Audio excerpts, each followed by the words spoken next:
What's up everybody, welcome to the Stocks channel. My name is Cory and today was the first trading day of the year 2023 and we are still stuck in a trading range. So first up, let's take a look at the SP500 SPY ETF. So let's crack open this chart and see what's going on in the stock market today. Alright, so today in SPY we were down 0.42% and you can see that we are clearly still stuck in this trading range between SPY 378 and this resistance up here right around 386. That is the exact resistance we were rejected from with today's price action, and we did also test the support. So we hit the full trading range in one single day between 378 and 386. So this is clearly a trading range, which means SPY is range bound until we get a breakout. Typically speaking, the Santa rally would end tomorrow with tomorrow's price action, so that is going to alleviate a lot of the buying pressure or people that are just holding out for some type of rally. So we could see sellers coming back into the market because we're just not getting any type of rally, and those people may start to give up and start dumping their stocks. Now, as I always say, follow price action, which means we're not going to make any predictions about which direction we're going to see the breakout. We're going to let the price action prove it and then just trade accordingly. So for that reason, we are going to be a lot more bearish on a breakdown below SPY 378, and then we can get a lot more bullish if we can break out above the resistance up here right around 386. Now, if we do get the bull breakout scenario, you have to keep in mind that there is a ton of resistance right above.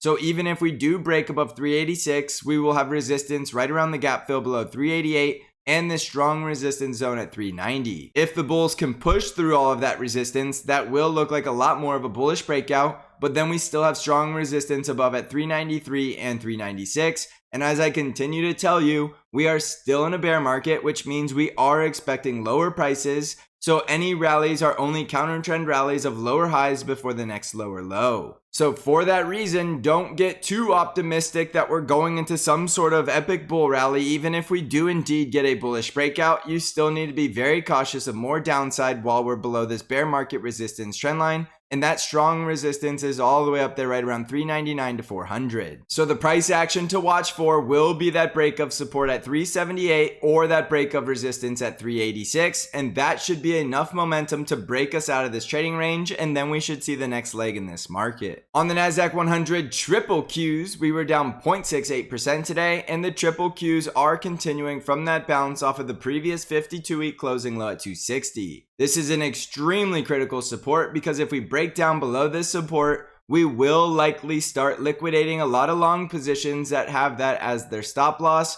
which means we could easily get back down to about 250 for that next bear market leg lower. So watch that very critical support at 260, and then below that we'll be looking for the next price targets at 254 and 250. The critical upside resistance levels to break will be 267 and this previous daily closing high right around 273. And if we can clear that, we'll be looking for the next strong resistance at 280 and the gap fill at 283. Again, any rally to the upside is likely just a counter trend rally in a bear market because we'll need to break through the bear market resistance trend line to say that the downtrend is ending, and that is a long ways away. So there will be a lot of price action we need to see before we say we're out of this bear market. So right now you need to be treating every counter trend rally as a lower high before the next lower low. On the Dow Jones, we were flat on the day, only going down 0.03%, and you can see a very clear rejection from that negatively sloping 20 daily moving average, which was that resistance right around 334. Now keep in mind, if we break above 334, that is going to look like a bull breakout, which could easily take us to 341. And on the way there, we would be looking for resistance around the gap fill just below 338. So in the Dow Jones, you're getting a lot more bullish above 334 or a lot more bearish on a breakdown below the support levels at 328 and 327. Below that, we have critical support at 324, and below 324, we would be looking for that next leg lower at 319.5. On the Russell 2000 IWM ETF, we were down 0.55% today, and the Russell 2000 tried to get a bull breakout intraday above that 20 simple moving average,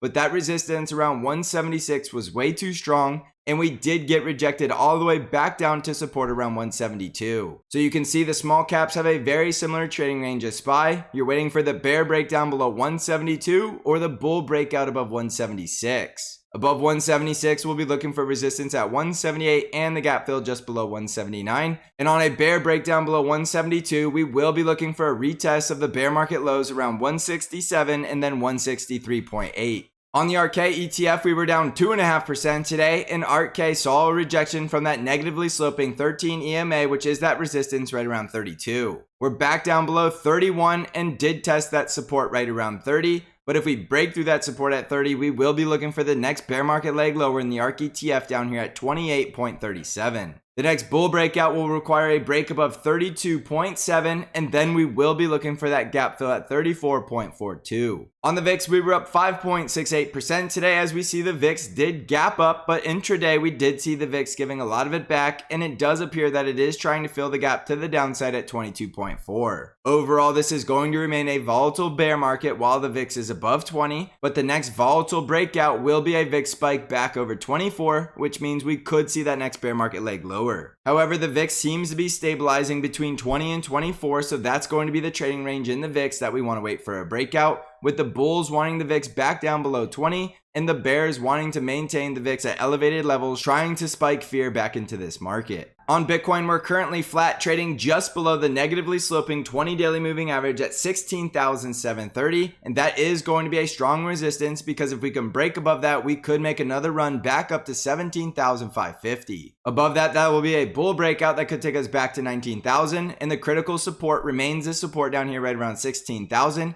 Because if we lose that support, our next leg lower will be 14,395. On Amazon stock, we were up 2.17% today. So Amazon is one of those stocks that managed to close green today, but it did close just below critical resistance at $86. 86 is a critical resistance because if we start to break above this level, that is going to look like a bull breakout, which means bulls will use that level as a risk level, which could become support. However, if Amazon rejects here, it's going to look like a rejection from the negatively sloping 20 daily moving average, which could easily take it all the way back down to 81.7, and then our next price target will be right around $80. Below 80, we can go to 77, so this is still a bear market and a downtrend as long as we're below 86. Above 86, we still want to watch that resistance at 87 and the previous daily closing highs right around 91. On Microsoft stock, we were down 0.1% today, and Microsoft did see a rejection from that negatively sloping 20 daily moving average and that daily resistance just below 245. We closed back down below 242 and right on top of the 5 EMA,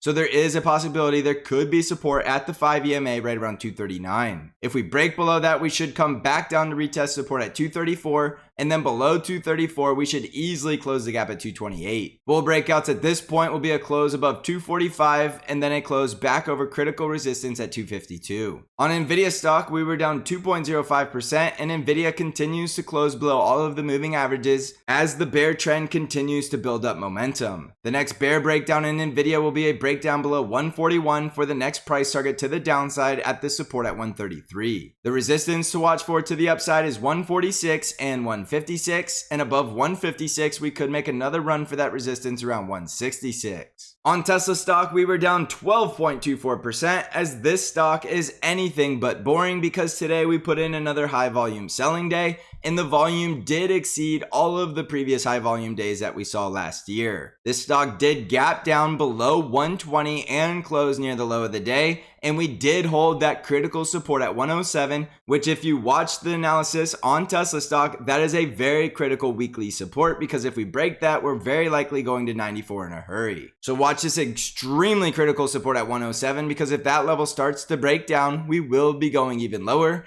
And yes, it is possible that we could still go lower in this stock. With that being said, this is a very strong weekly support that could hold up and we could see buyers at this level. And in that case, I do think we could run back up to 116 and quickly fill that gap right around 120. From there, we'll still have strong resistance right around 123 and 129. So this stock is not out of the woods while it's seeing high volume selling. We need to see the price action stabilize down here, find some type of support where the buyers are showing up, and then we can start to see some type of counter trend rally because right now this is still a falling knife with high volume selling. On Apple stock, we were down 3.74%, and remember the critical support on Apple was 130 and we did break down below that level and we did back test that level as resistance and instantly found a high volume rejection from that level. This is exactly what started the high volume selling in Tesla stock. So do not ignore a very bearish engulfing candle on Apple stock, because this is one of those market moving stocks that you do not want to ignore. The high volume rejection from 130 easily brought us down to break down below the support at 126, with the next weekly critical support down here at 122. If we break 122, we could see the same thing in Apple stock that we just saw in Tesla stock, which means we could see full-blown capitulation. Capitulation is possible in Apple while we're below 130, with the next catalyst in the price action being a breakdown below 122. So 122 is critical support and 130 is critical resistance.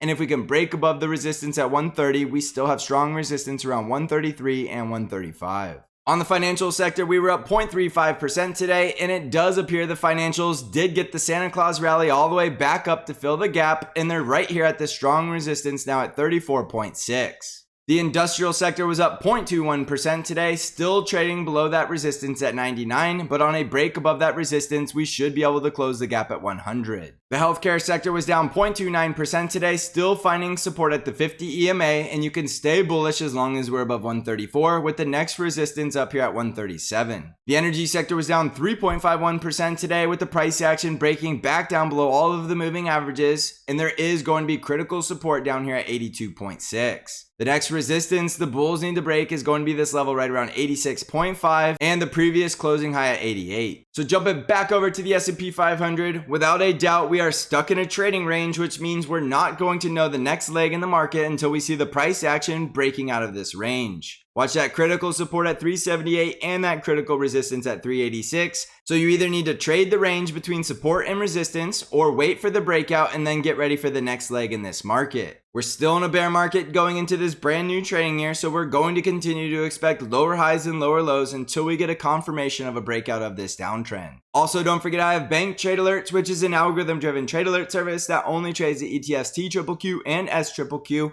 and sends you all of your buy and sell alerts directly via email and text message. You can learn more about Bank Trade Alerts or learn how to subscribe by clicking on the link in the description of this video. If you're looking to become a better price action trader, come join us at the Stocks Channel Trading Discord community where you get access to all of my intraday updates and analysis. You can find out how to join the Stocks Channel Discord by clicking on the link below. So thank you for watching, everybody. I hope you're crushing this market, and as always, I will see you in the next episode.